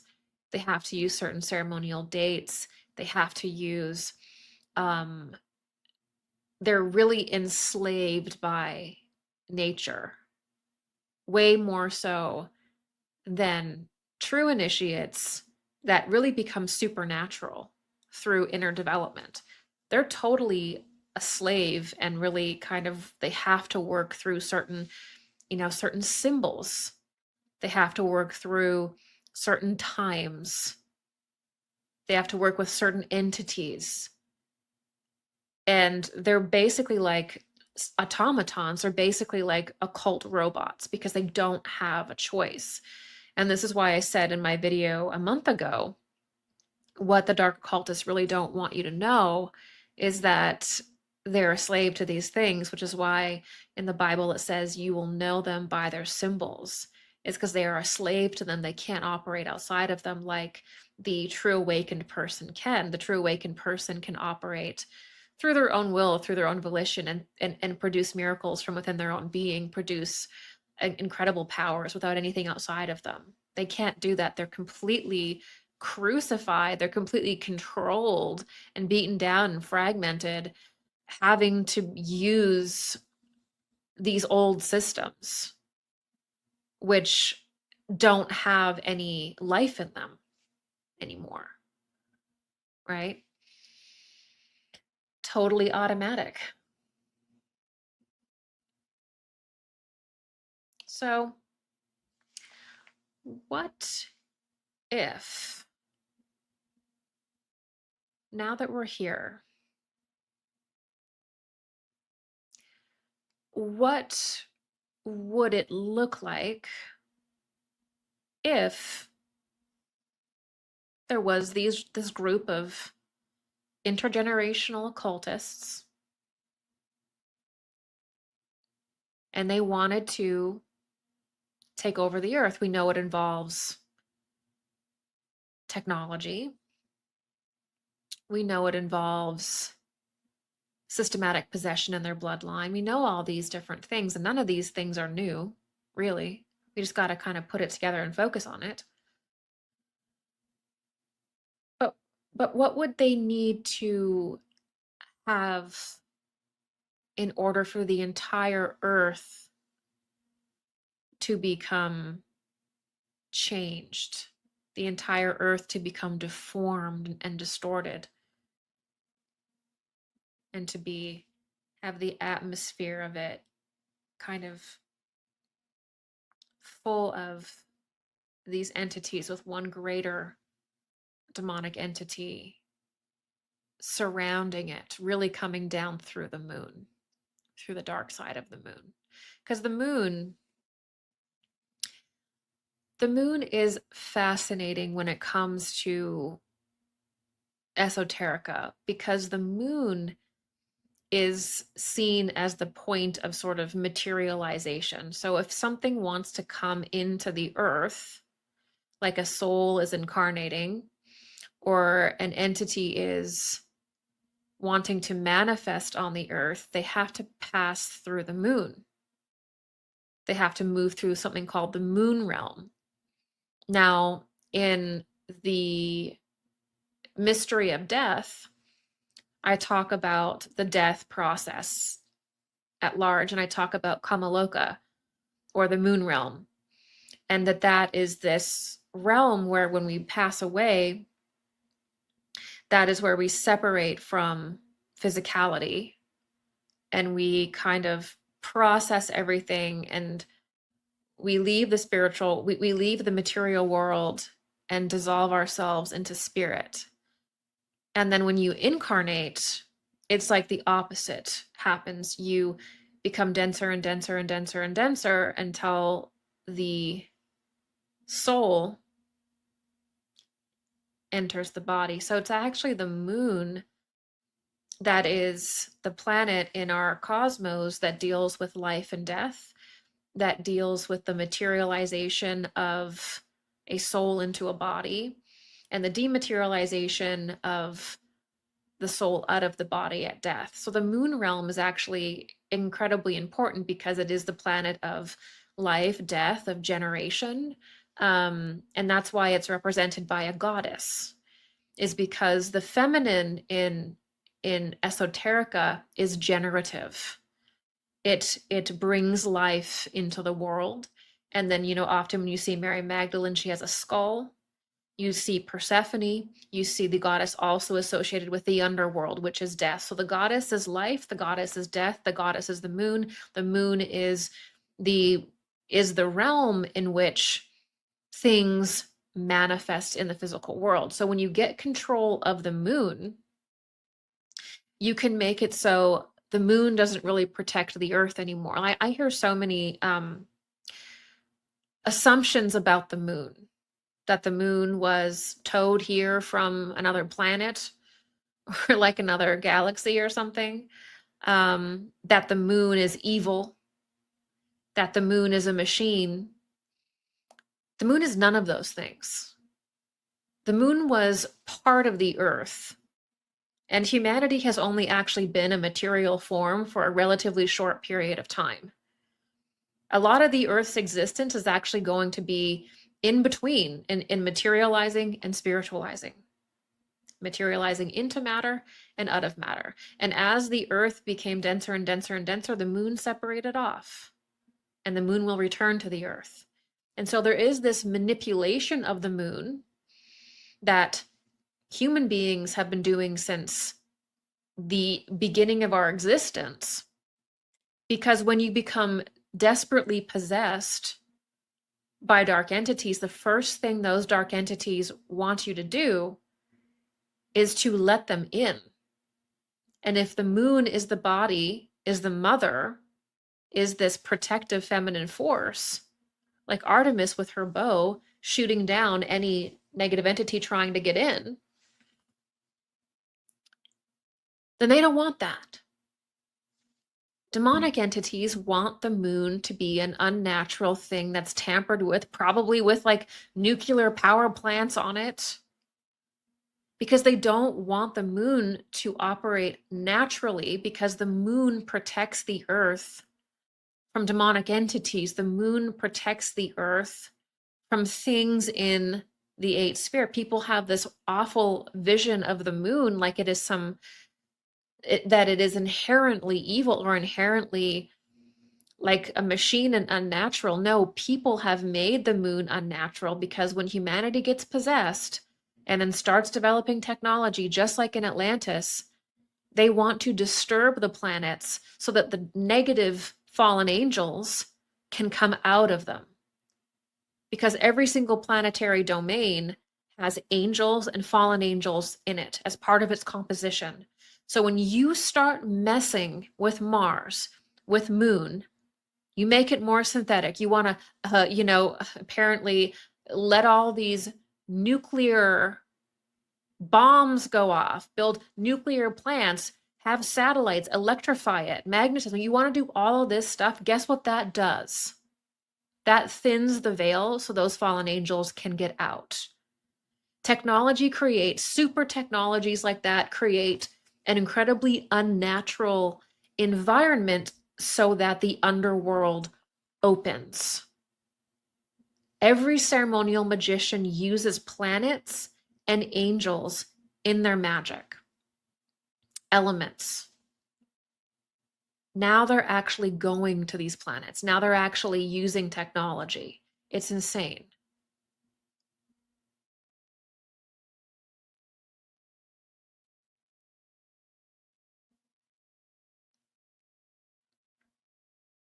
So, if the Earth is going to be completely and totally controlled, it means they need control of space. It means they need to work from the moon. They need control of the moon. They need to finish whatever it is they're doing there. They need 1,000,001 satellites surrounding the Earth, not just for surveillance, not just so they can watch you and put a laser beam on you like they probably already can do, but for occult reasons, to literally manifest the eighth sphere.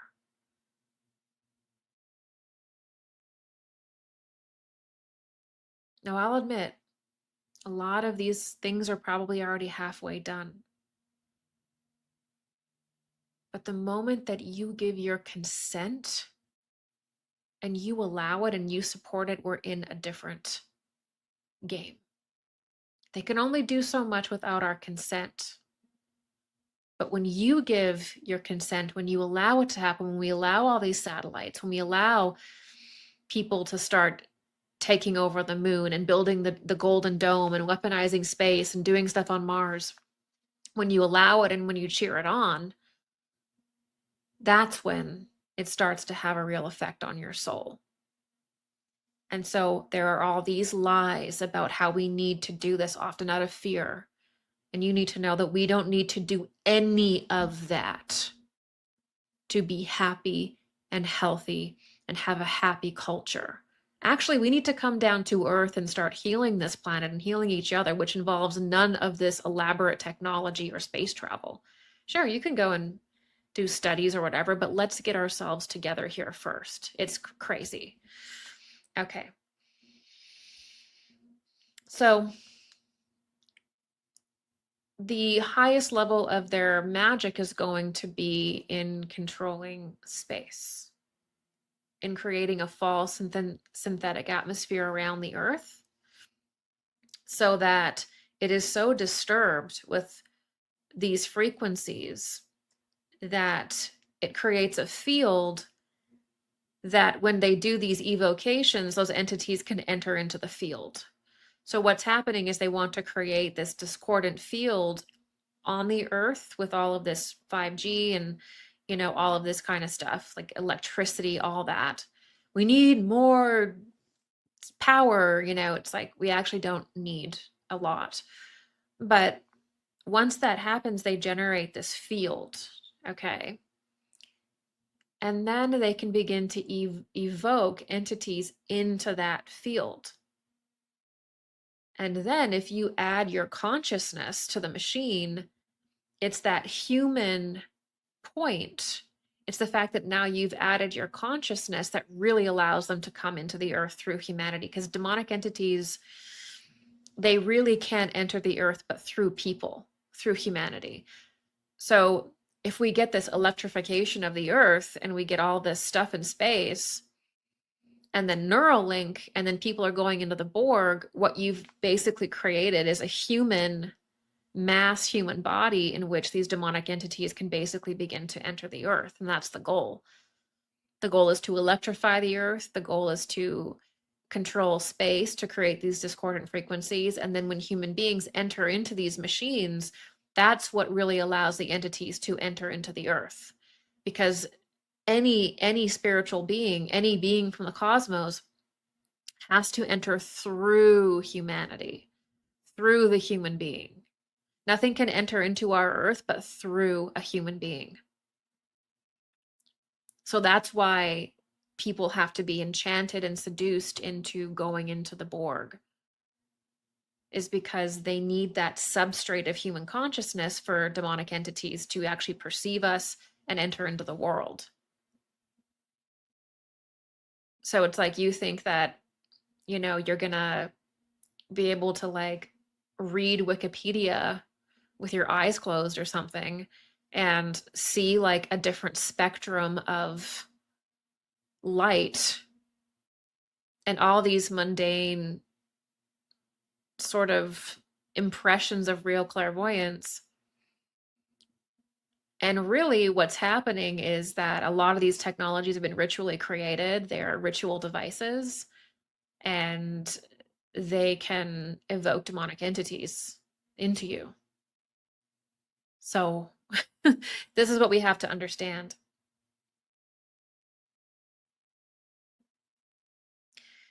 So in this large greater ritual, the entire earth would become a ritual space. So the entire earth is part of an evocation. They're not just evoking an entity in their, weird temple. They're not just evoking some like lesser entity. Now the entire earth is the summoning circle. The entire earth is what is being used as the body of the Antichrist, basically. It has to be through the entire earth. And that is a systematic, precise ritual that happens over generations that leads to the capacity to summon a very great demonic entity.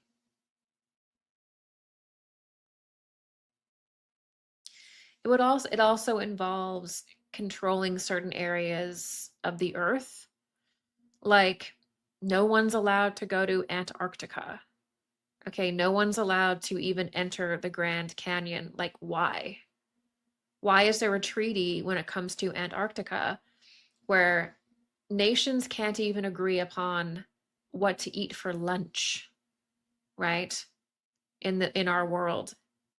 Yet every single nation agrees that no one's going to go near Antarctica?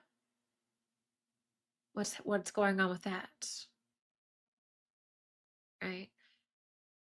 You can't go in certain places in the Grand Canyon. If you try to hike into certain places where people know that there's these caves and these relics and these artifacts found, you'll get black helicopters. they'll arrest you, they'll put you in jail for hiking in nature. It's not even their, all of these magical artifacts aren't even their culture to begin with. It's something that they've parasitically attached themselves to.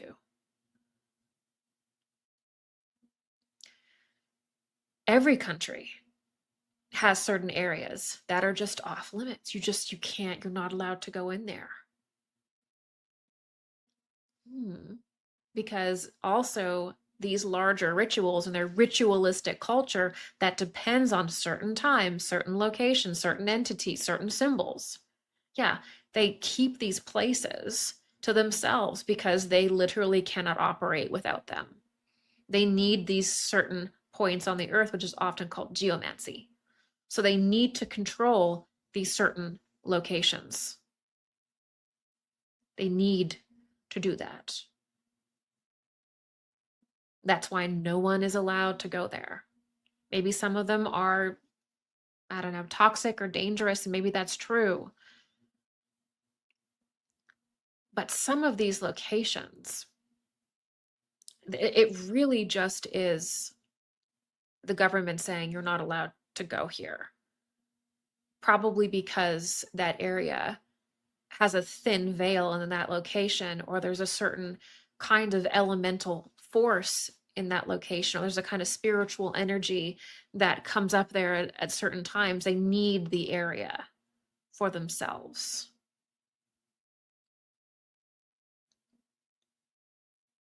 And probably the most important part of this ritual, this massive ritual that they want to do to really get control over the entire earth,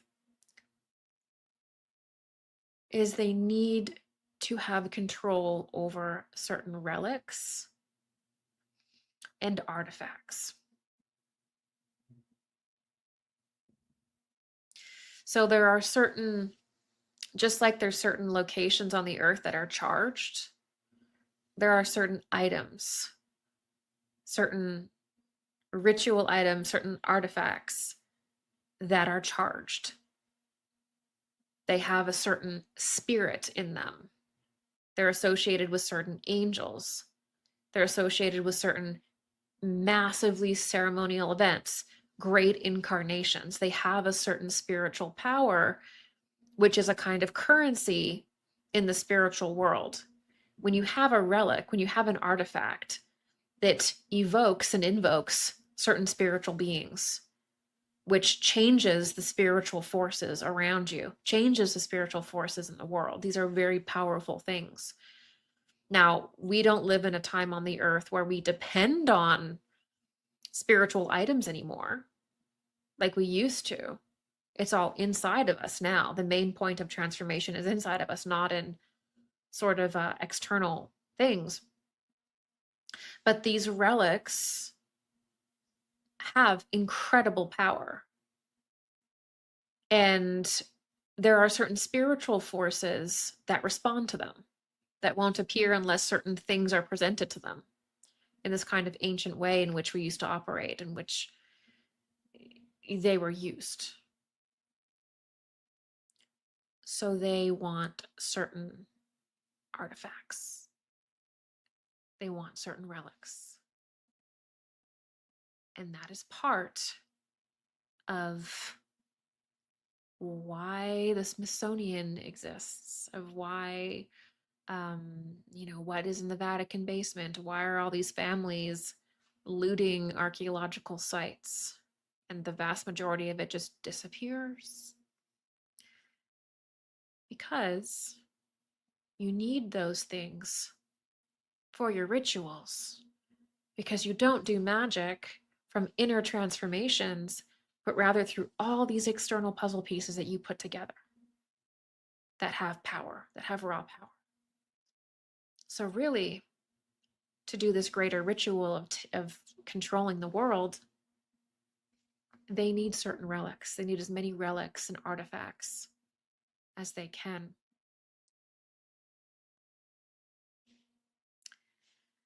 So I will stop it here and we will pick this up next week and get into the power of these artifacts, these power of these archaeological sites and the looting of them, and how that plays into occultism and how important that is, and how we have to look at even the wars that have been fought and a lot of different things that were actually going on that were about obtaining these relics because they really can't function without them.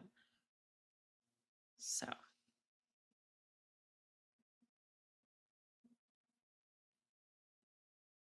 I'm also going to talk tomorrow, not tomorrow, next week, a little bit more about the kind of entity that needs to be summoned in order to get control of the earth. It has to be a very high entity. So we're going to talk about the time spirit, what's called the time spirit, or um, the Archai and Elohim.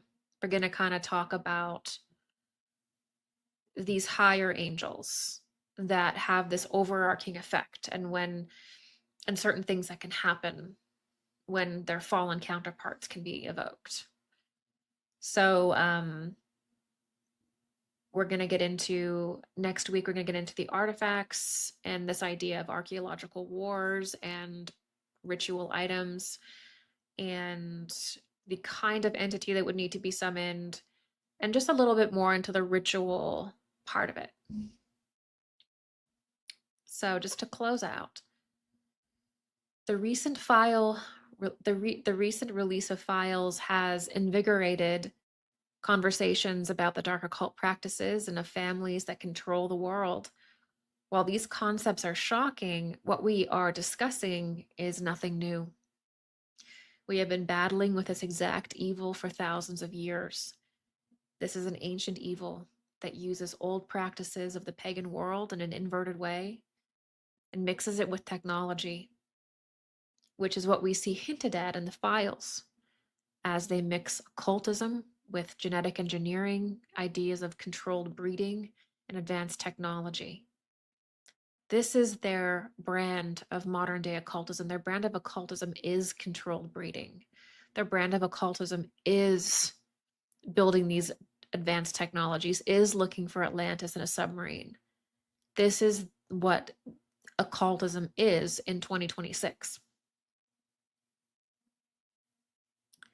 However, our evaluation today is focusing on the larger occult plan that these people are engaging in.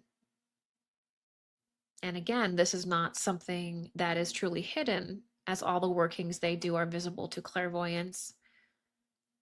And the symbols they use and the dates they use are already established workings, and entities are already mostly known.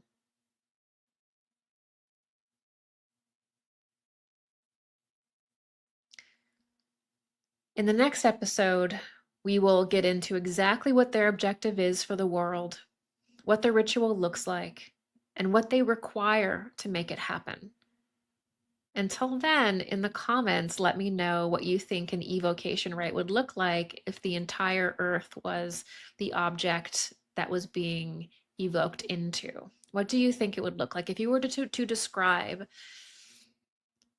a ritual? What would that look like if you were to describe the ritual where the entire earth is sort of the object of evocation, the entire control of the entire control of humanity? What would that look like? What would that take? What does that mean? I want to hear about that in the comments below.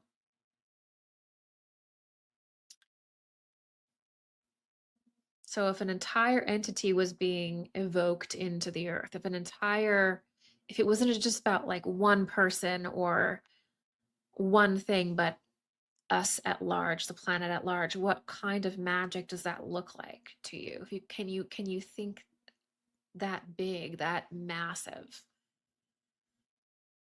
All right, I will also be doing a Q&A with my members next week, actually.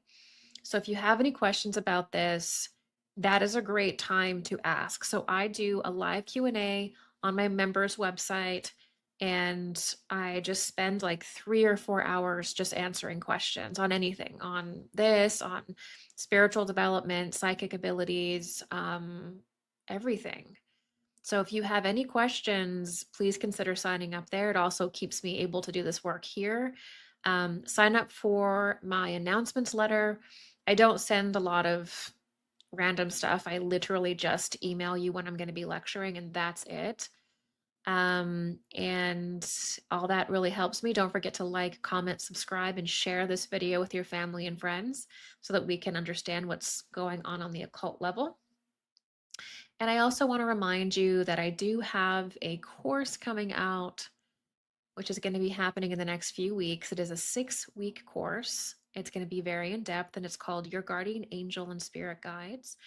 And we're going to deal with everything that you could possibly want to know about your guardian angel, the difference between your guardian angel and spirit guides, and the idea of how the spiritual world connects with us, how to properly attune in order to have a right connection with the spiritual world, what poor attunement looks like.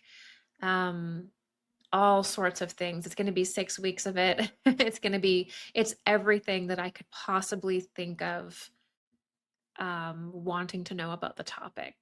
So I hope to see you there. And as always, I'll see you guys next week when we will continue our conversation. And all my love your way.